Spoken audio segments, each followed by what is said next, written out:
Shalom Bapak Ibu semuanya, rekan-rekan anak muda, rekan-rekan remaja semuanya. Bersyukur pada hari ini kita bisa berjumpa lagi di dalam pendalaman Alkitab IMC Pengharapan pada tanggal 6 Oktober 2020. Ya. Saya harap kabar Bapak Ibu semuanya tetap sehat, tetap dalam perlindungan Tuhan. Situasi kita tidak membuat kita kendor untuk tetap belajar firman Tuhan, memperkaya iman kita sedikit demi sedikit, menumbuhkan iman kita sedikit demi sedikit di dalam firman Tuhan. Pada hari ini kita akan melanjutkan pendalaman Alkitab kita. Sebelumnya saya undang Bapak Ibu semuanya untuk berdoa. Mari kita berdoa. Tuhan, pada hari ini kami mau belajar sedikit dari firman Tuhan. Kami mau belajar dari setiap orang-orang yang sudah Tuhan pakai pada sejarah bangsa Israel. Kiranya Tuhan, dari mereka, dari setiap nabi-Mu, setiap hamba-Mu yang Tuhan pakai, kami bisa belajar dari kehidupan mereka, tentang hidup mereka, agar kami bisa lebih lagi di dalam mengenal akan firman-Mu dan mengenal Engkau Tuhan. Terima kasih Bapa di surga. Kami meletakkan waktu ini hanya di dalam nama Tuhan kami Yesus Kristus, Allah kami yang hidup. Amin. Ya. Untuk mengawalinya kita sudah berdoa ya. Dalam Alkitab kita pada hari ini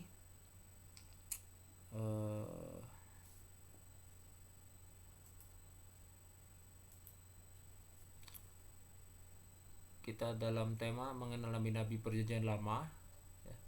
Terkhusus pada saat ini adalah Yesaya ya. Kita akan melihat Yesaya secara singkat, secara sederhana, agar kita bisa belajar mengenal seperti apa nabi ini ya, tugasnya ya, di mana dia melayani, kita bisa melihatnya. Sebelumnya saya akan membacakan Alkitab ya, satu ayat dari 2 Raja-Raja pasal 19. 2 Raja-Raja pasal 19 ayat yang kedua ya. 2 Raja-Raja pasal 19 ayat yang kedua berbunyi demikian: disuruhnyalah juga Elyakim kepala istana Sebna panitera negara dan yang tua-tua di antara para imam dengan selubung kain kabung kepada Nabi Yesaya bin Amos. Ya. Kita akan melihat mengenai Nabi Yesaya pada saat ini. Nabi Yesaya bin Amos dikatakan ya.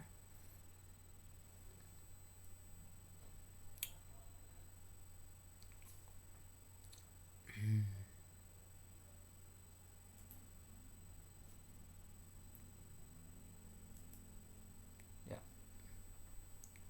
Langsung saja ya, tanpa berlama-lama kita akan melihat nabi ini. Yesaya ini sebagai keturunan dari dinasti kerajaan Daud. Yesaya ini menjadi salah satu nabi Israel yang terkemuka ya bagi orang Yahudi, orang Israel ya. Salah satu nabi yang cukup populer dari zaman dulu, pada masa dia melayani, maupun hingga sampai sekarang pun masih salah satu tokoh perjanjian lama yang populer bagi kalangan orang Israel. Di dalam ayat yang sudah kita baca tadi disebutnya adalah Yesaya bin Amos. Jadi Yesaya ini adalah putra dari Nabi Amos, katakan. Keponakan dari Raja Yehuda ya, Amazia.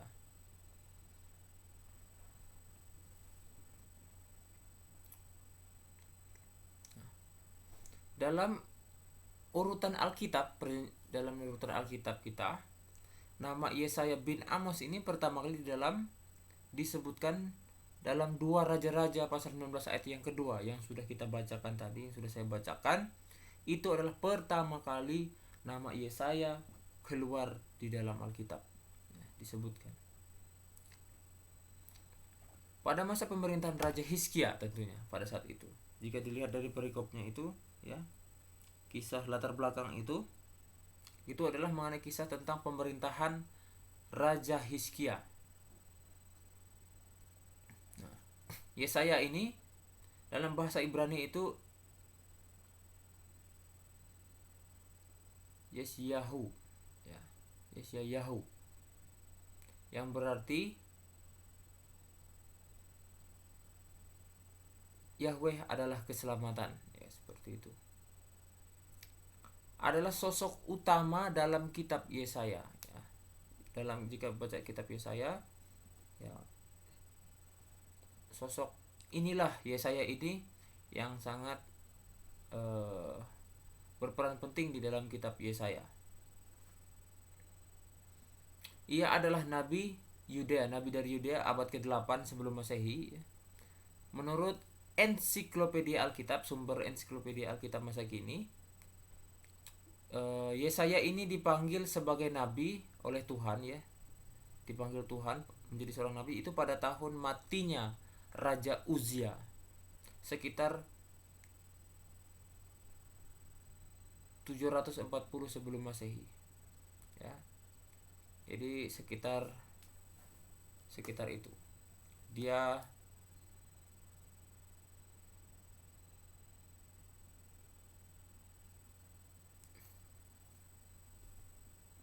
menjadi seorang nabi terpanggil secara khusus, ya. Bisa juga dibaca di dalam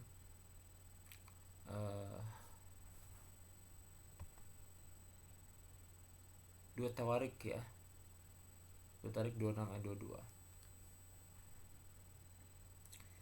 Yesaya bernubuat sekurang-kurangnya yaitu 40 tahun pada zaman Raja Uzia, Yotam, ya, Ahaz dan Hizkia dari kerajaan Yehuda. Jadi itulah raja-raja yang ia lalui. Jadi sekurang-kurangnya ia itu 40 tahun bernubuat.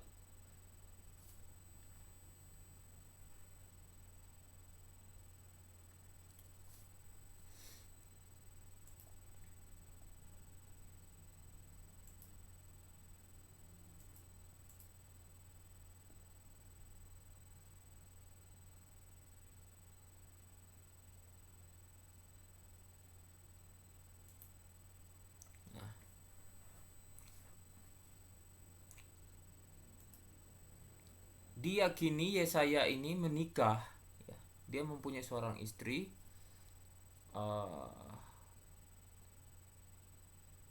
dengan seorang nabiah yang melahirkan 2 orang putra. Jadi dia ini menikah, diyakini menikah karena memang disebutkan dia memiliki anak di dalam kitab Yesaya itu, ya. Melahirkan 2 orang putra yaitu Shear Yashub, ya. Shear Yashub bisa dibaca di dalam Yesaya 7 ayat 3, ya.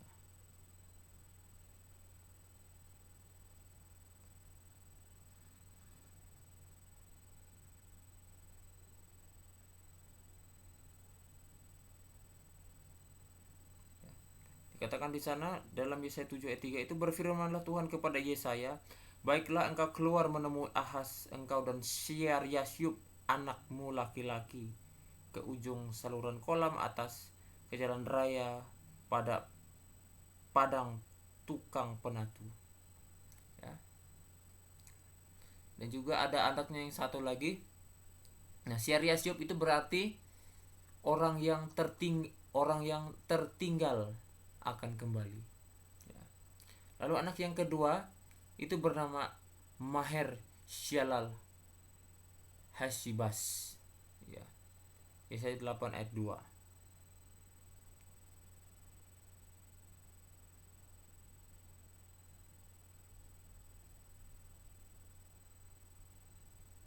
ayat yang ketiga, maaf ya.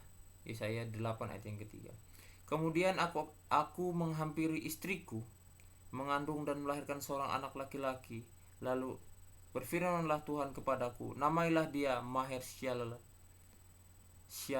Hasbaz. Ya. Yang berarti, nama ini berarti itu cepat rusak, cepat jadi mangsa. Jadi nama yang diberikan kepada kedua anaknya itu merupakan petunjuk mengenai misinya kepada bangsa Israel sebenarnya. Ya, ayahnya tadi bernama Amos ya. Karena disebutkan bahwa Yesaya bin Amos, itu jelas berarti Yesaya anaknya Amos maksudnya di sini.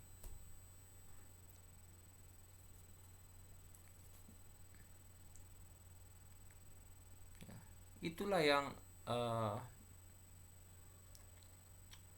dilakukan ya oleh Yesaya dalam hidupnya ya. Dia betul-betul melambangkan hidupnya dan anaknya, melambangkan apa yang akan Tuhan lakukan kepada bangsa Israel.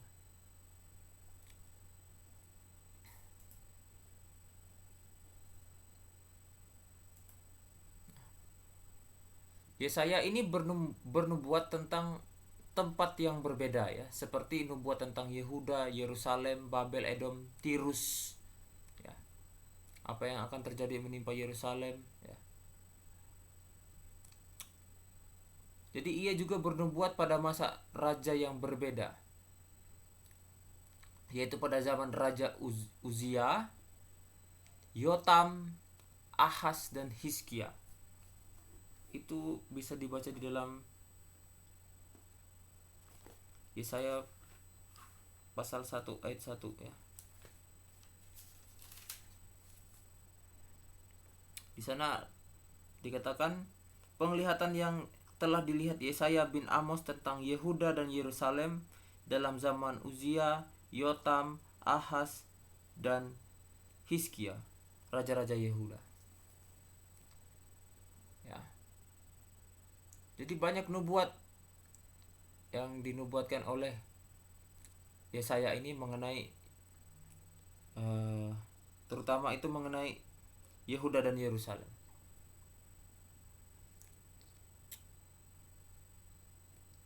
Terutama pada masa zaman Raja Uzia, Yotam, Ahaz, dan Hizkia.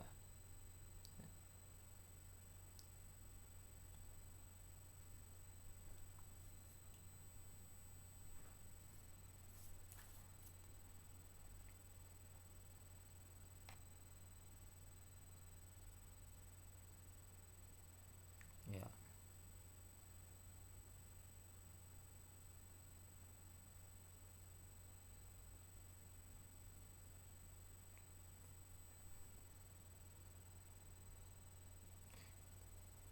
Jadi pada masa raja-raja inilah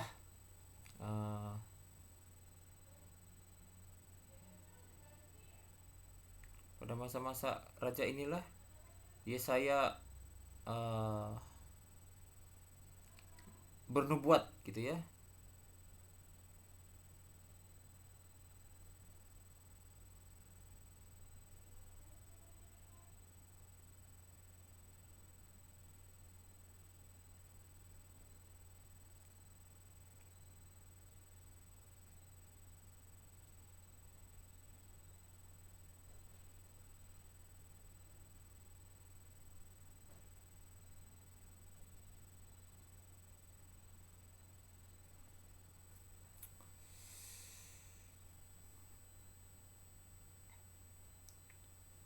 Oke.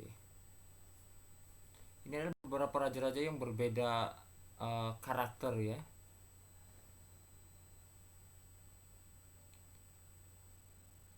Ada beberapa raja-raja yang tidak berkenan di hadapan Tuhan.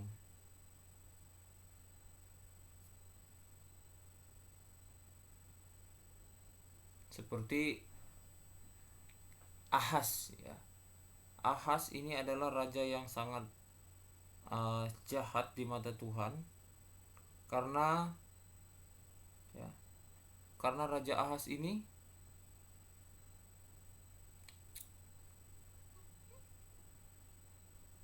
dia menyembah berhala, dan dia mempersembahkan manusia, anak-anak untuk persembahan kepada dewa yang dia sembah gitu ya, kepada berhala-berhalanya. Itulah yang dilakukan oleh Raja Ahaz ini ya. Sedangkan Yotam ini pada awalnya dia berkenan di hadapan Tuhan ya.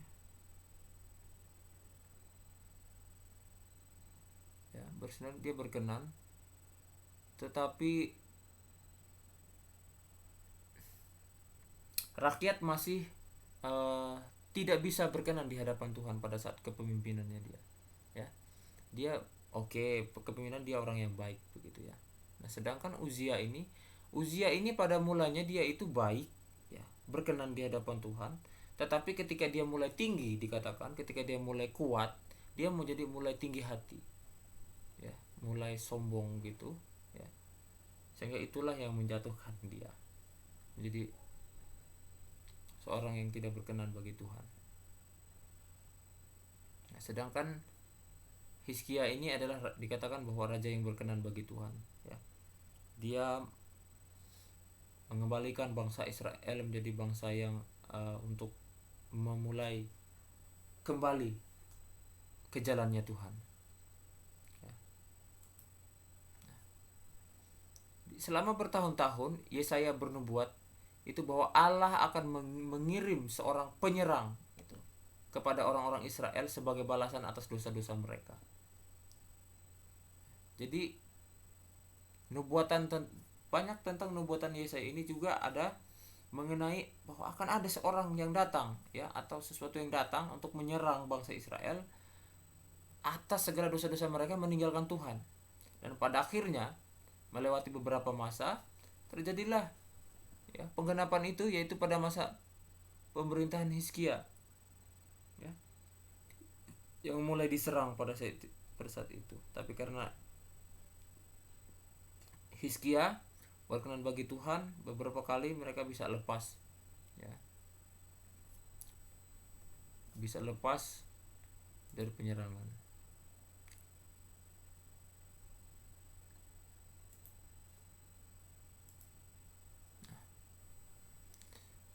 Pada pertengahan abad ke-8, baik Israel pada pemerintahan Yerobeam II ya, maupun Yehuda pada masa pemerintahan Uzia menikmati masa kemakmuran mereka pada saat itu. Masa pelayanan Yesaya ini dipenuhi dengan peristiwa-peristiwa penting dikatakan ya.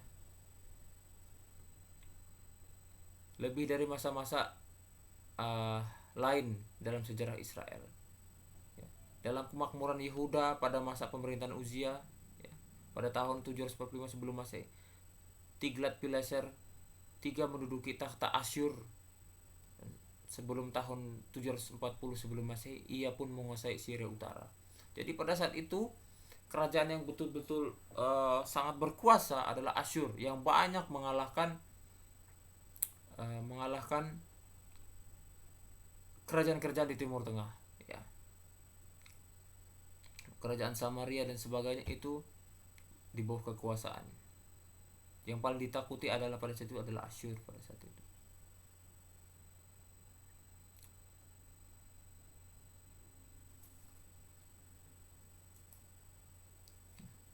Ini adalah latar belakang zaman pelayanan Nabi Yesaya bin Amos ini.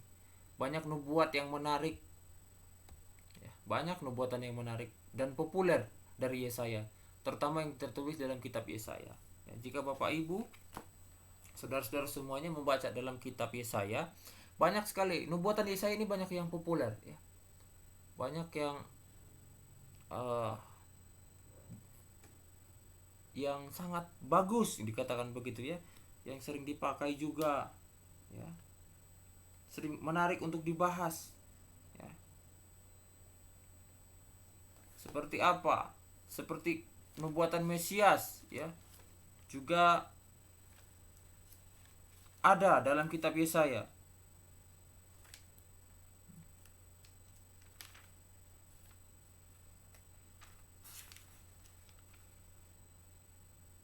tentang penggenapan keselamatan ya. Banyak jika Bapak Ibu membaca dari kitab Yesaya ini. Bagaimana tentang kelahiran Raja Damai dikatakan.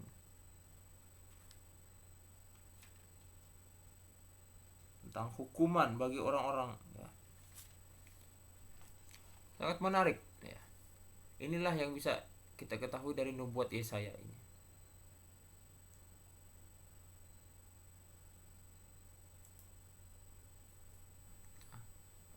Nah, Bapak Ibu, yang patut diperhatikan dari pelayanan Yesaya itu bukan hanya mengenai nubuatan yang disampaikannya.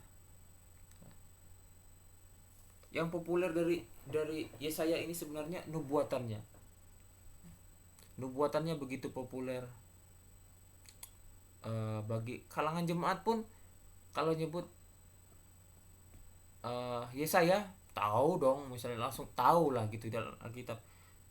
Cukup sangat populer gitu. Jadi tentang nubuatannya. Jadi banyak nubuat yang bernubuat cukup banyak itu adalah Yesaya ini. Tapi bukan hanya itu juga yang patut kita lihat Bapak Ibu ya. Ada juga tindakan panggilannya yang untuk menegur itu ya, untuk menegur bangsa Israel yang begitu jauh daripada jalan Allah pada saat itu.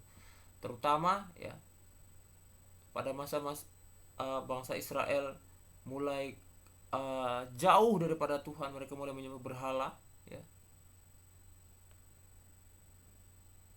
Pada zaman raja-raja yang tidak berkenan di hadapan Tuhan seperti Raja Ahas ya, seperti Raja Ahas ya, yang tidak berkenan di hadapan Tuhan, yang menyembah berhala ya, mempersembahkan, dan dia mengambil anak-anak dari rakyat ya untuk dipersembahkan.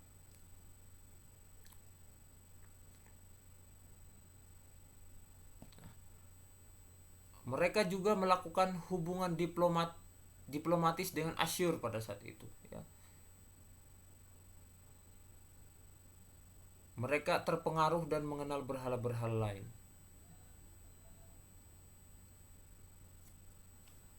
Beberapa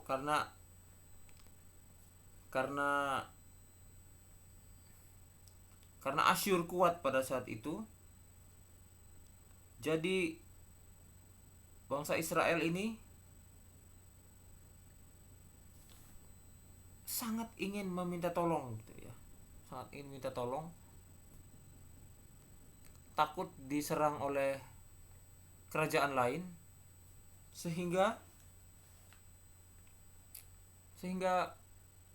Israel ini meminta tolong gitu ya, meminta tolong perlindungan dari Asyur yang besar gitu.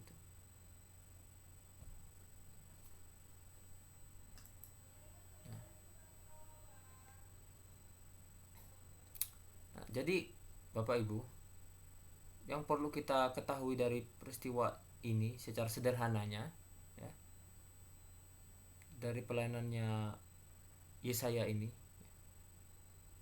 apa yang ingin saya tunjukkan di sini sebenarnya, yang saya ingin tunjukkan kepada Bapak Ibu dari apa yang masa-masa yang dia lakukan ya, dari apa nubuatan yang dia lakukan, dari tentang hukuman dari dosa-dosa mereka ya. Sebenarnya di sini intinya adalah Allah itu ya, bukan hanya sebatas ingin menghukum saja atas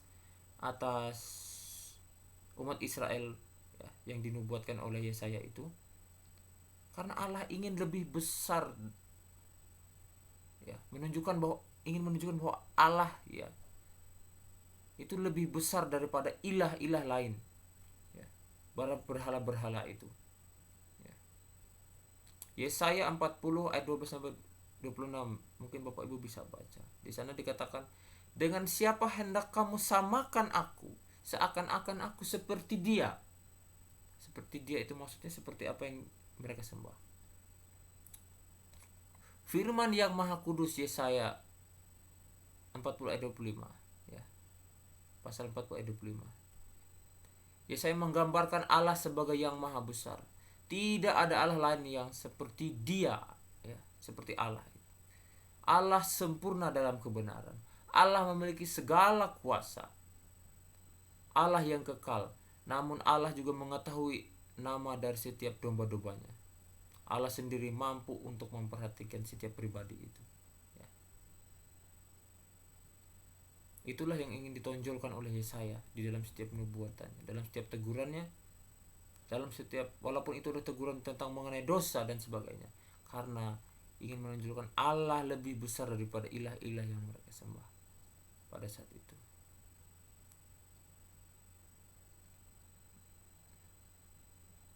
Bahkan mereka jangan sampai mengandalkan kerajaan lain gitu ya, daripada mengandalkan Allah.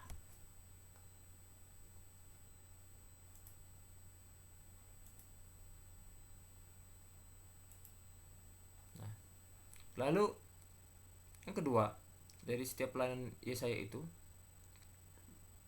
bahwa Allah itu memberikan Allah memberikan kekuatan untuk mereka yang lemah.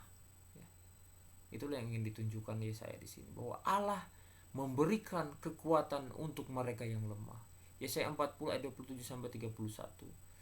Tetapi orang-orang yang menantikan Tuhan mendapatkan kekuatan baru. Walaupun itu Yesaya juga mengatakan tentang penghukuman, tentang bahwa akan ada yang menumpas bangsa Israel pada saat itu. Tapi tetap di sana bagi setiap orang yang menanti-nantikan Tuhan mendapat kekuatan baru.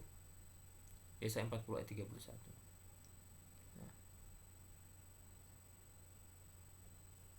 Setelah menunjukkan bahwa Allah adalah Maha Kuasa, Yesaya melanjutkan untuk membuat penerapan yang luar biasa. Ya. Dia menyatakan bahwa Allah mengatur penderitaan umat Israel. Allah tidak pernah lemah atau menjadi lelah.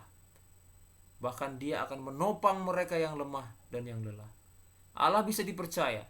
Nantikanlah Dia, dan Dia akan memberikan kekuatan dan kedamaian. Inilah yang ingin Yesaya tekankan kepada bangsa Israel. Ya.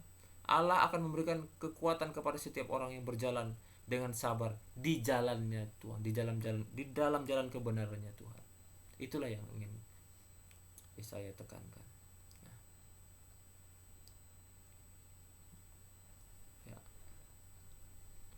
Jadi kita melihat dari setiap hidup Yesaya, pelayanannya, dan apa yang ingin ia sampaikan kepada bangsa Israel, yang juga bisa tersampaikan juga bagi kita pada masa kini. Ya, kita tetap mengagungkan Allah yang Maha Kuasa. Kita juga tetap berada di jalan Allah. Ya. Dan Tuhan selalu memberikan kekuatan bagi kita selalu. Tetap berpegang teguh kepada Allah yang hidup. Amin. Ya. Itu yang bisa kita belajar pada sore hari ini. Mungkin minggu depan tetap mengenai Yesaya dengan tema yang berbeda ya. Mungkin kita akan membahas tentang panggilan Yesaya ataupun kehidupan Yesaya yang lain.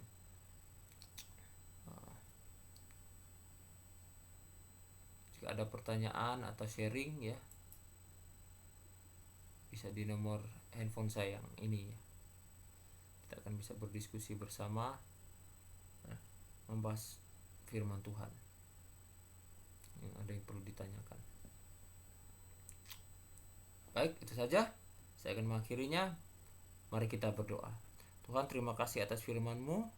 Kiranya Tuhan memberkati setiap kami dalam pendalaman Alkitab kami pada hari ini. Kami bisa belajar bertumbuh di dalam iman kami, bertumbuh dalam pengetahuan iman kami, di dalam kerohanian kami, untuk lebih jauh memahami firman-Mu ya Bapa. Terima kasih Tuhan. Di dalam nama Yesus Kristus kami berdoa.